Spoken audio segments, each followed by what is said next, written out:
Hmm.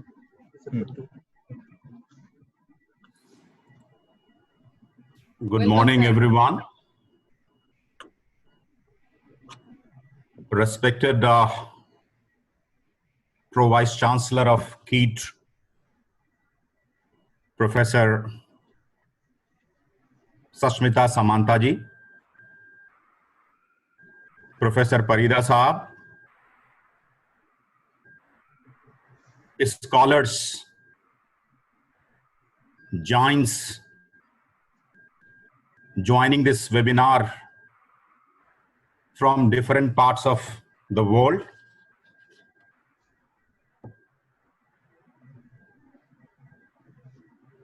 At the outset, I compliment KEET and the brain behind this organization, Madam Samantha, for bringing us to one platform on a very topical theme, the lives and livelihood in current pandemic time, COVID-19. I'm also thankful to Professor Parida for giving me opportunity to be amongst you.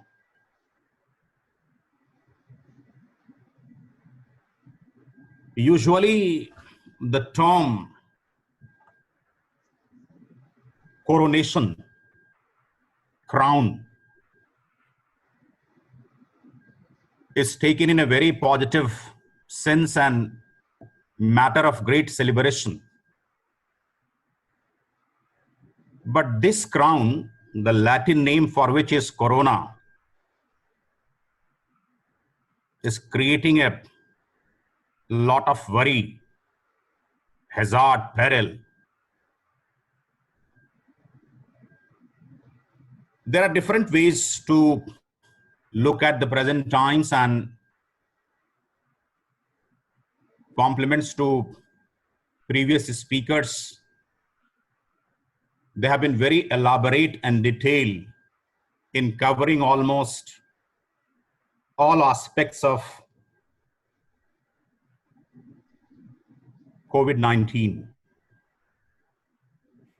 To me, the cause of anxiety is coming from the lack of any previous knowledge, because it is human tendency to see things on the basis of what knowledge is there acquired from the past. But this SARS-CoV-2, what we are calling as COVID-19, about this we don't have any past knowledge. Though there have been 2 outbreaks of corona in the past, in 2002 and 2012, but in the name of SARS and MERS, but this SARS-CoV-2 is entirely new.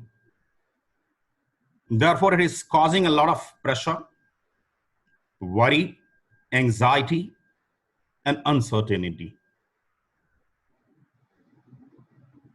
And the measures taken by the government, social distancing, social isolation,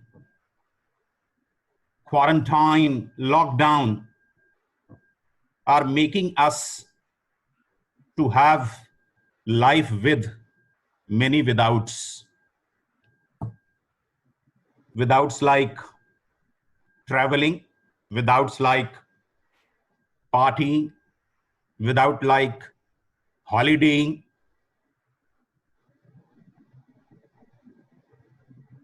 These withouts,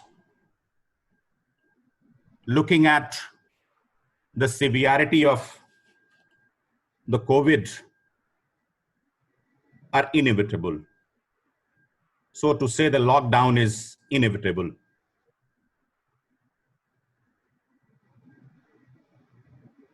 Needless to say that this COVID undoubtedly is a health issue both in terms of human health and economic health. And it is making us to choose between rock and hard place. This lockdown, the withouts, it is creating more medical shock to economy. And what Paul Krugman says that we are going into economic equivalent of a medically induced coma. So to me, it is not the choice between the lives and the livelihood. It is a choice between the lives and lives. And the novel corona, which has transcended geographies, demographies, crossed the boundaries of economy, social, and in terms of its incidence, it is a great equalizer, treating rich and poor at par, treating developed and developing at par, and negating and refuting all what has been prophesized in the past. 3 months back, IMF chief Georgieva told that in this coming financial year, 160 countries will have positive growth. And a couple of days back, she has said that 170 countries, they are going to have negative growth.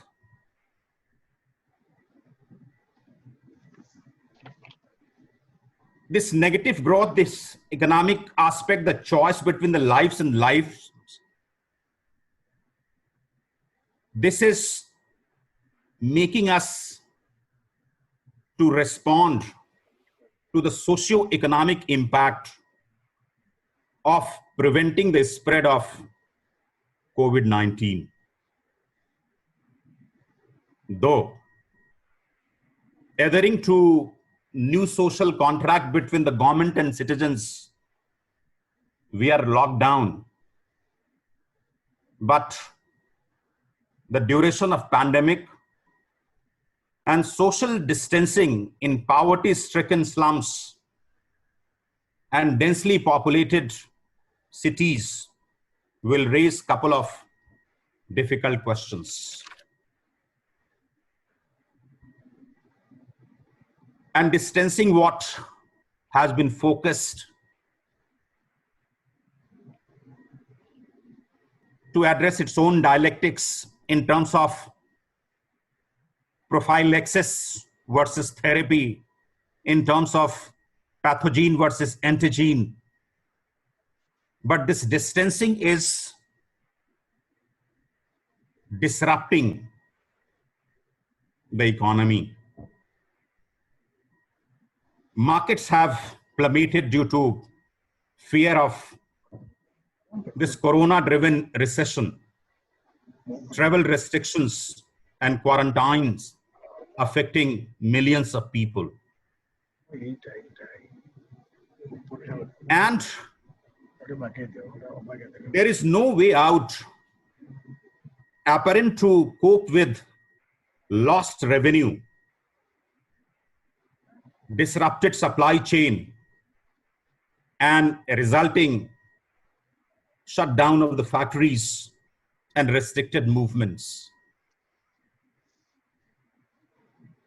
Economists after economists across the globe, they have dismissed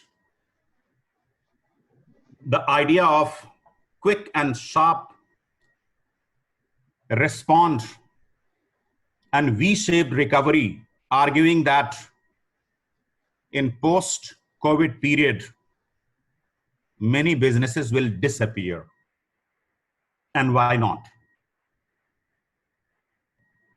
The economic side, demand collapse, the liquidity and credit disappearance, shortage of critical components like skilled labor, supplies of food and medicines.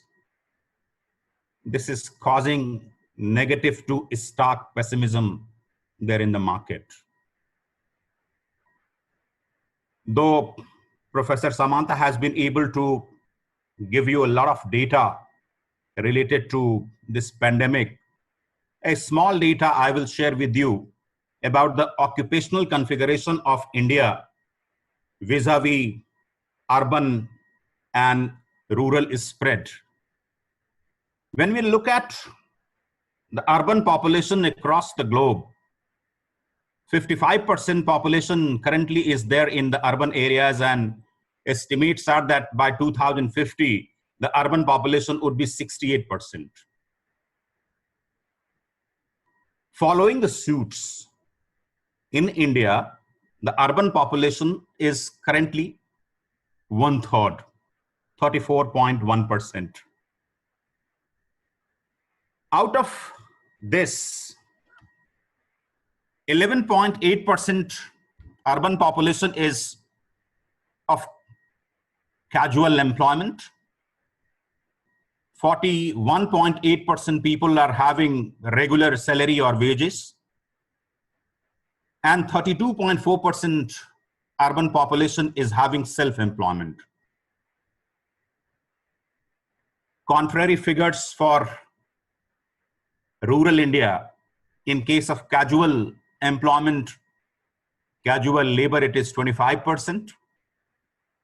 For regular wage and salary, it is 12.7%. And the self-employment in the rural areas is 52%. And as 50% of the GDP of this country is coming from the informal sector, which is not coming there in the fiscal net, and the larger part of rural India is not there in the fiscal net, the migration of labor force in present difficult times from cities to rural areas, this will further add to our problem.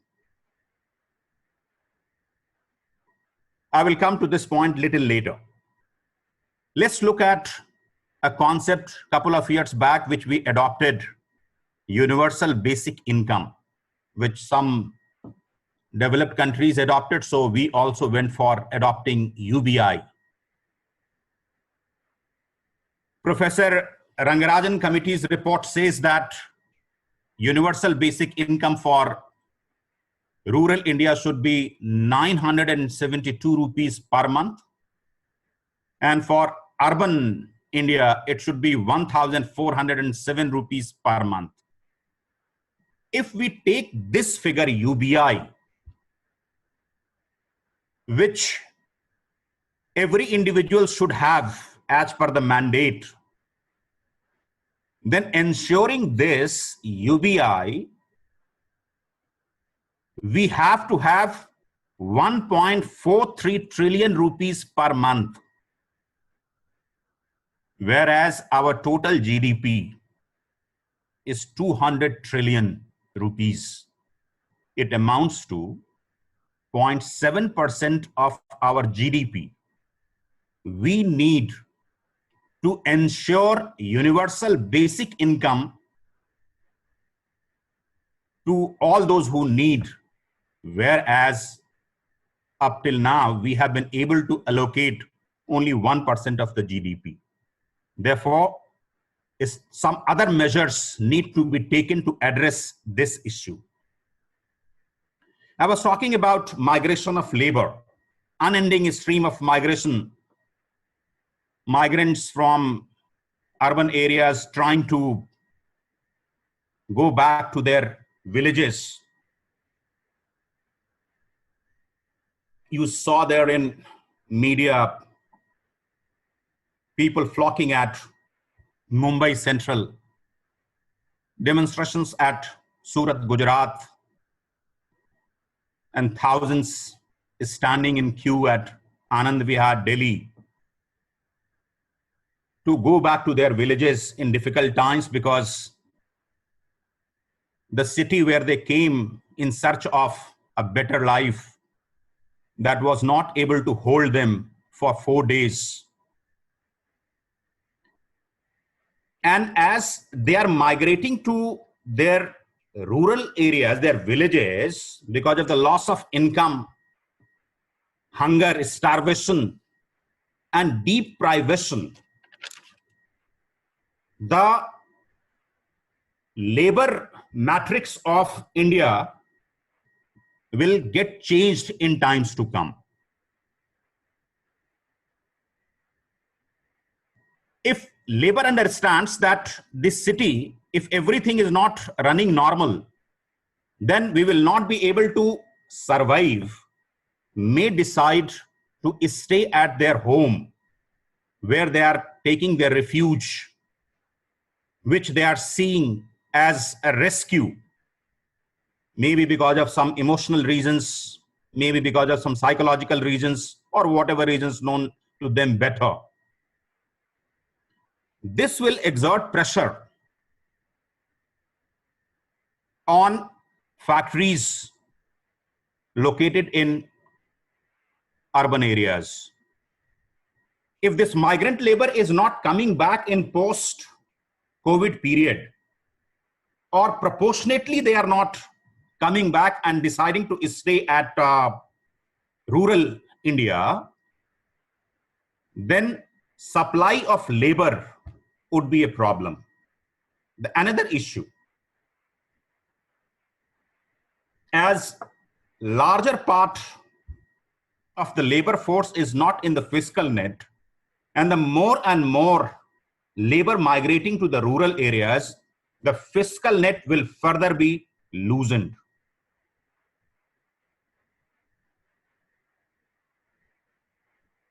Example I'm giving of China. In post-corona period, in recent times, where China started opening their economy, taking orders from different parts of the world for export, they face this problem. On one hand, they face this problem of lesser supply of labor force. On other, as majority of the economies, they are engaged in arresting the spread of COVID. Therefore, they are not opening up their economic frontiers for cross-border trade, amounting to shutdown of the factories in China.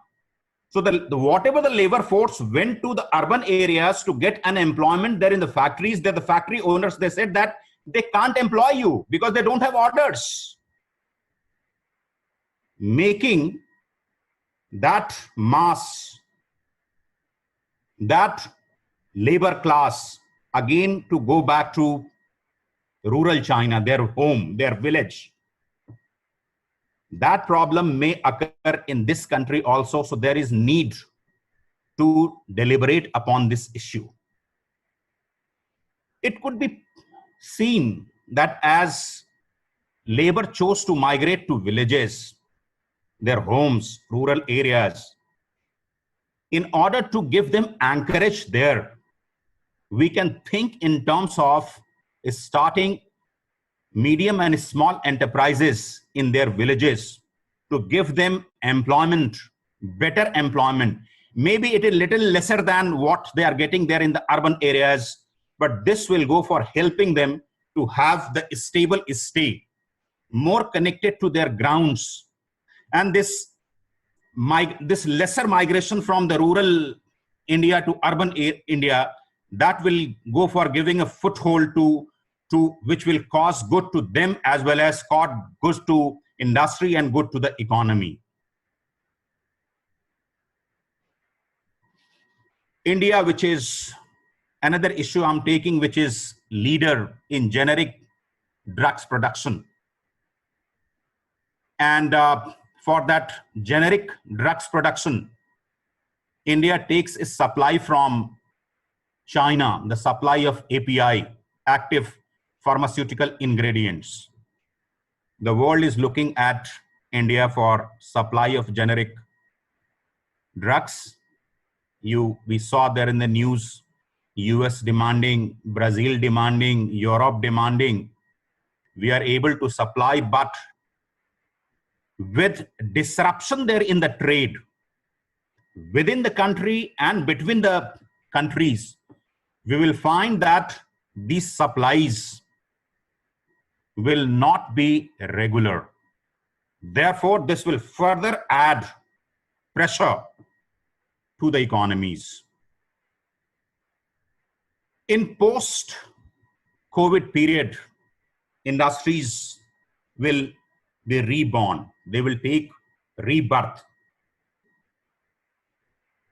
Industries will reassess, reimagine the models of consumption, supply, interaction, and productivity.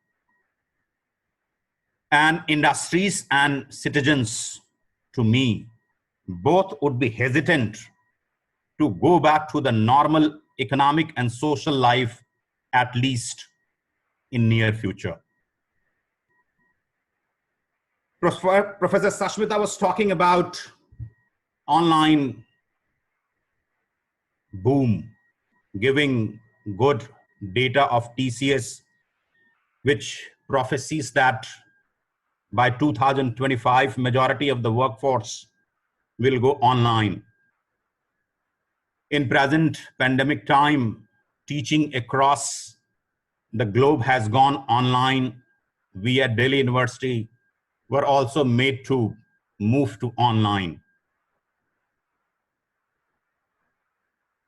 This conference, online conference, is a good example of that. But migrating to online, it creates two problems.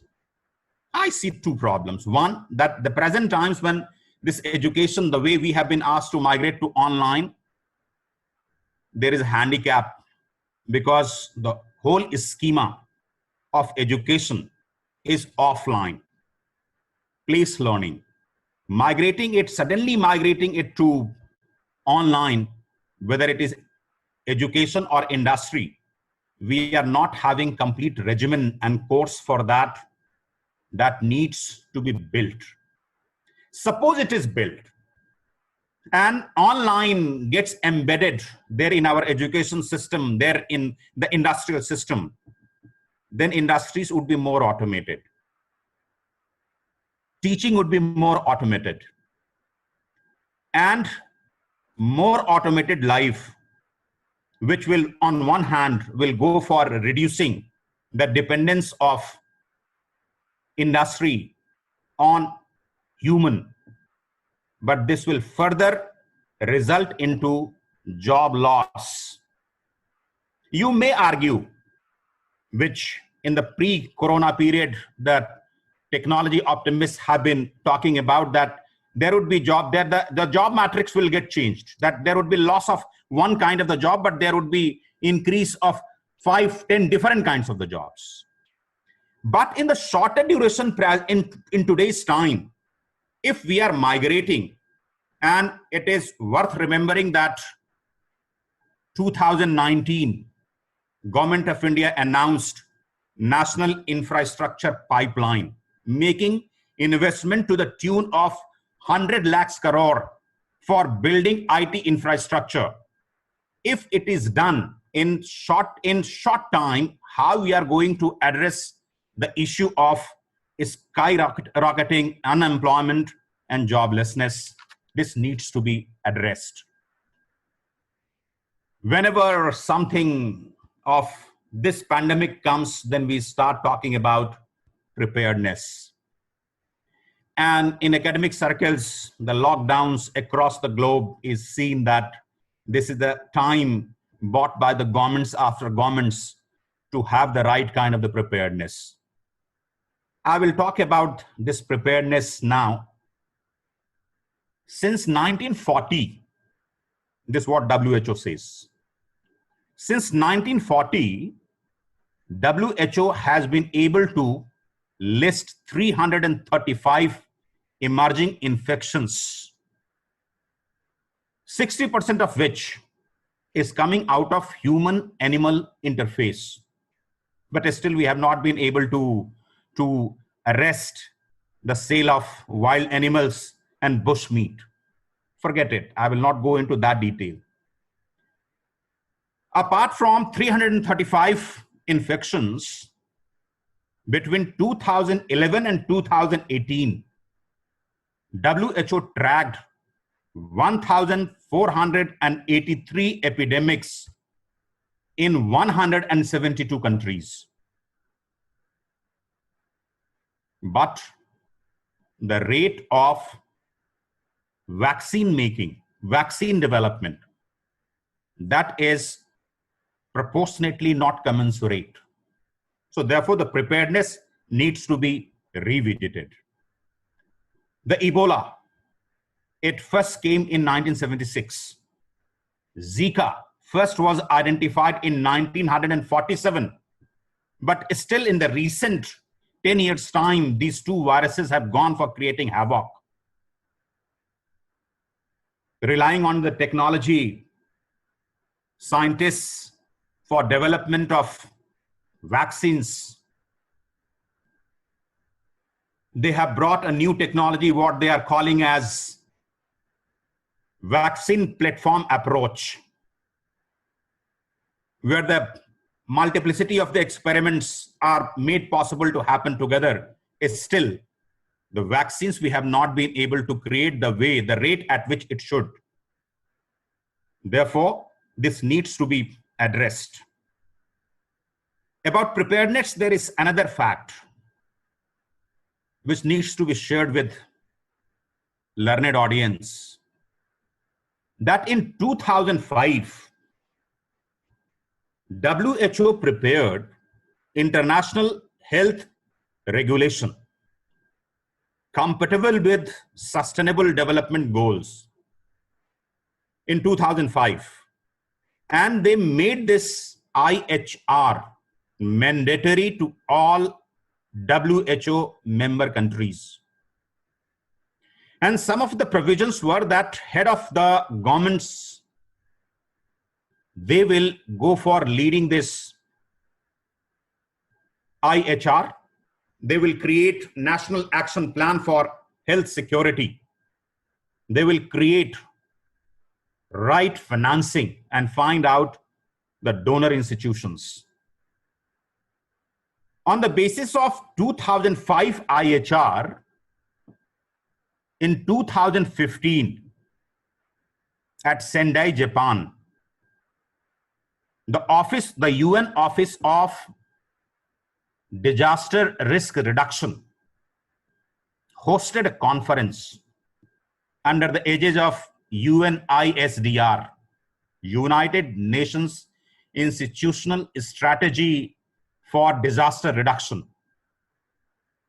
and gave a disaster management framework which is known as Sendai framework,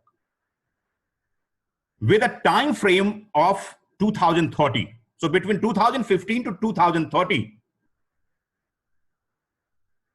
UNO said that you have to have a national, local disaster management plan to address any pandemic situation. And this would be needed for addressing the loss of the lives and the livelihood, and addressing economic, physical, social, cultural, and environmental health. In 2017, there was another meeting at Cancun, where Government of India made a detailed presentation of adoption of the Sendai framework. And India became the match winner. got the pat on the back for the preparedness to counter any pandemic. Again, in March 2019, one of the UN representative, Ms. Mami Mizutori, came to India on the invitation of FICCI. And both of them entered into a MOU talking about adoption of 2005 IHR and 2015 Sendai framework,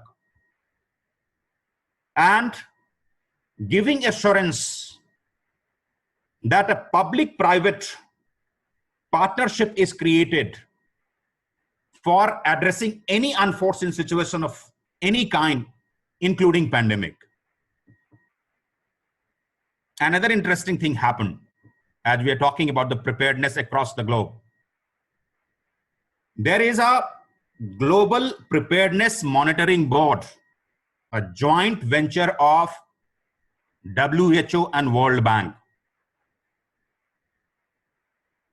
It has 15 board members chosen from the different parts of the world. India is also having a board member, Professor Vijay Raghavan, the principal scientific advisor of government, is board member of Global Preparedness Monitoring Board. September 2019, this board gave a report. The report is known as A World at a Risk. And when you read the report, you go to page number 15. The report says that a respiratory pathogen pandemic is on cards. And it further forewarns that this will go for taking away lives of 5% population of the world. Despite this warning, across the globe, we could not show any preparedness to arrest this pandemic, to address the concerns. The preparedness, which is visualized in terms of knowledge, capacity, and organizational system, there is a need to revisit the preparedness, and there is a need to pay attention to such kind of the reports. This World at Risk report, this depends on the 8 important reports generated by different agencies of the world. Most important is Johns Hopkins University, which has gone for giving this input that this respiratory pandemic, very categorical, that will take 5% of the lives of the globe. And this COVID-19, this respiratory pandemic, this is not an end. The other hazards, the environmental hazards, climatic change, cyber security, international security, these also needs to be addressed. And as the globe has come together, the transcendence of the time and space has become possible. The travel across the globe has been made very easier and convenient. Therefore, these risks are more systemic and they cannot be divided into categories. There is need for having the multi-stakeholders approach where the health authorities, disaster management agencies, early warning centers, disease surveillance centers need to work closely and build a right platform where information is not acting as an information contagion, rather it is getting converted into a wisdom which can be made as a basis for taking action. And another thing towards the end, I'll say that this whole model of the development, which is so anthropocenic, so centered around the human desire and human needs, that also needs to be visited. In the dialogue of the human desire and the natural design, we have to find a blend that where to place the human desire and where to place the natural design. If this design dialogue would be taken in the favor of the desire of the humans, this kind of the pandemics will keep on reoccurring. And towards the end, I will end with saying that we have to have the right kind of the surveillance, a very educated surveillance, pandemic surveillance, where we should go for making investments in strategic, operational, and financial aspects, addressing these aspects so that we are able to fulfill our duties towards the society and economy and not letting humanity to go extinct. I wish conference all success, and thanks to organizers for giving this opportunity to share my vague ideas with you. Thank you so much.